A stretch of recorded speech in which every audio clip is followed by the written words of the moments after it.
Hi guys, and welcome back to my channel. So as you can guess from the title of this video, I'm going to review a flashcard kit. And last time I did a review about the hiragana and katakana flashcards kit. So these are pre-made flashcards who came in this box and that you can use for hiragana and katakana learning. And it did look like this. So you have all these flashcards with also words that you can learn. And in this way you can learn hiragana or katakana. So I will link the video about my review of this kit right above the video. But today I'm going to review the Japanese kanji flashcards. So I just got this kit.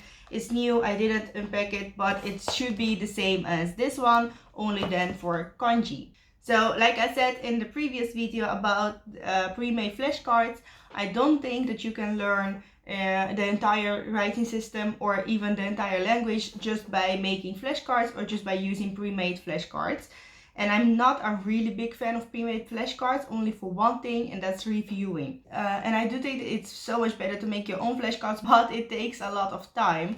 When you want to review it easily and quickly, it's so much easier to buy them. But with kanji, I think you can learn kanji for a very long time, because there are so much kanjis, so much more kanjis to learn than just phonetic alphabet. So because I enjoyed this hiragana and katakana flashcards from the company Tuttle, so I wanted to find the kanji flashcards.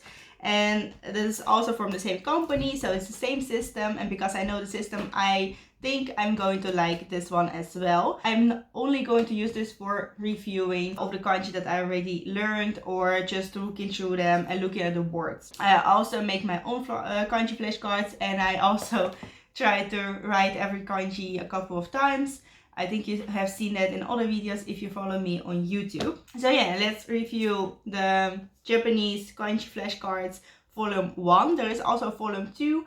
And this volume has 1 to 200 of kanjis. So you have 200 different kanjis in this kit. And this is enough to pass the JLPT N5, because these are the beginner kanjis. And these are the same kanjis that you need for the JLPT N5. I think you only need 100 something for the JLPT N5. So this has a little bit more. And the second volume is, I think, from 200 to 400 kanjis. So let's unpack it. And this kit contains 200 flashcards with a handy organizing ring and audio recording of more than 1200 words and phrases, plus a study booklet. So let's open it. Inside it looks the same as the hiragana and katakana flashcards kit.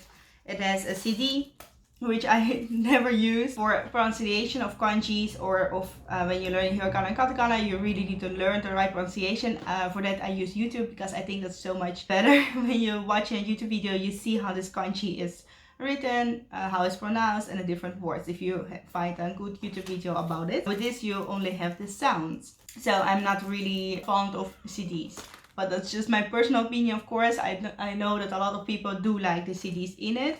So you have the option to also listen to the words. Then you have the study booklet, which is this. The content of this is the radicals, ordering kanji, stroke order. Well, stroke order is very important. I think I'm going to make a separate video about stroke orders.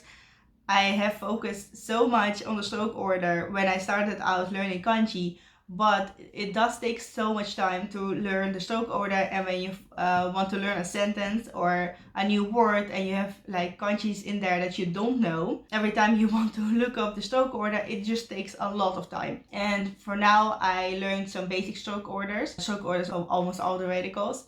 So I know how to write some kanjis, and I try to focus less on the stroke orders, because it does take so much time. But when you're just starting out with kanjis, I think it's very important to pay attention to stroke order, especially when you pay attention to stroke order in the beginning of your kanji learning. It's going to be easier when you learn more kanjis. They give you some information about the stroke order, 3 basic writing styles, and also some information about on readings and kun readings. So on-yumi and kun-yumi.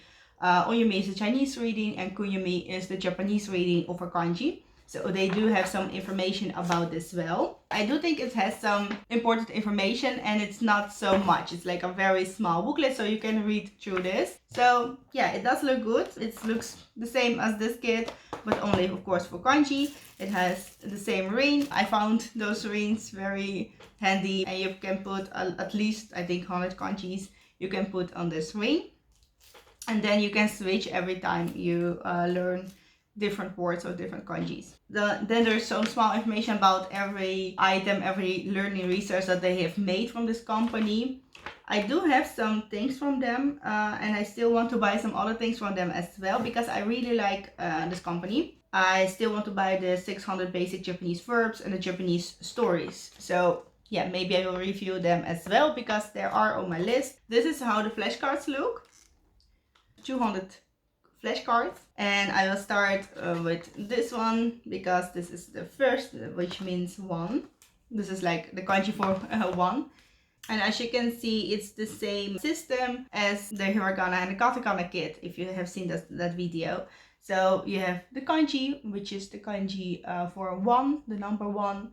And then you have all the words that you can make with this kanji. Well, not all the words, but a couple of words that you can make with this kanji. And then when you turn the flashcard around, you have the meaning of the kanji, which is written here, 1. And then you have all the readings of the words in hiragana and also in romanji. They also number the cards, of course, but they also have the level of the cards on them. So this is the JLPT level 5. So for now, I have shown you how the cards look and what the box contains. My personal opinion, it does look the same as the hiragana and the katakana flashcards. So it's the same system. You have kanji and some words on one side and the meaning of the kanji and the readings of those words, like the pronunciation of those words in romanji, hiragana, and also of course the meaning of the words on the other side. So I do like this system.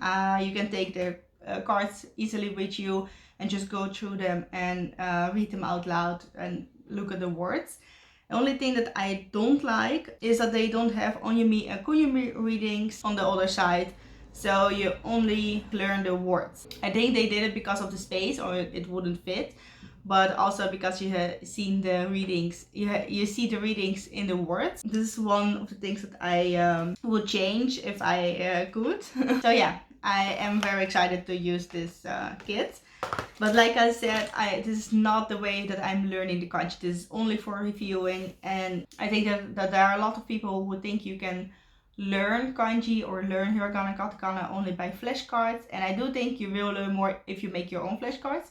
But if you learn through pre-made flashcards and only like looking at them, I don't think you're going to learn them. But that's my personal opinion, of course. So what I do for kanji is writing them out in just a kanji notebook, and also just make sentences with the kanji. So this is everything that I have to say about this flashcards kit.